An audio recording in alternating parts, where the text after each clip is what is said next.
So,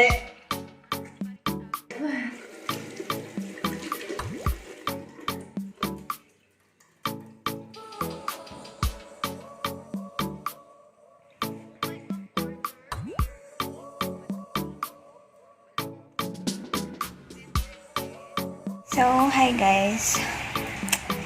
Sobrang hirap mag-decay. So, as of now, ay, ayun, 12 PM na, pero hindi pa rin ako kumakain kasi ayan, ang tiyan ko. Masakit pa din siya at kailangan ko munang isuka. Ito, ayan.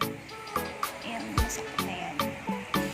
Kasi pag kumain ako, yung kakain ng lunch, isusuka ko lang din siya lahat. So, walang pumutang nutrients sa babies ko. So, ayan. Pag nararamdaman ko na napakasakit na dyan ko, kailangan ko siyang isuka kasi pag hindi, lalo siyang sasakit.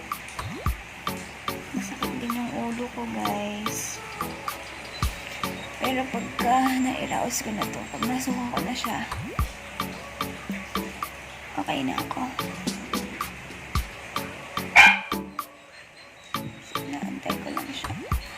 Kasi sobrang sakit talaga niya, guys. So, hinihilot-hilot ko lang siya ng ganyan. Pero hindi madiin. Kasi pag madiin, makakasama sa dulo.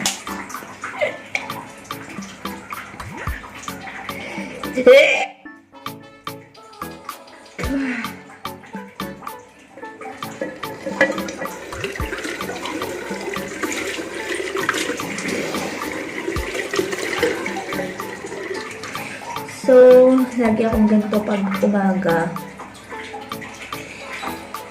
So, dapat isuka ko muna sa lahat para pag kumain ako mamaya, hindi ko na siya isusuka.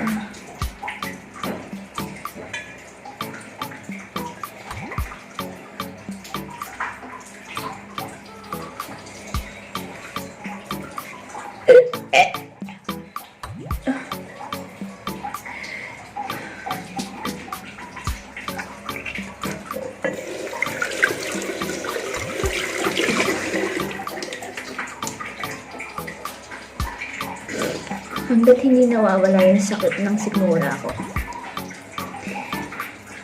is meron pa akong isusuka. Kailangan ko siya isuka lahat.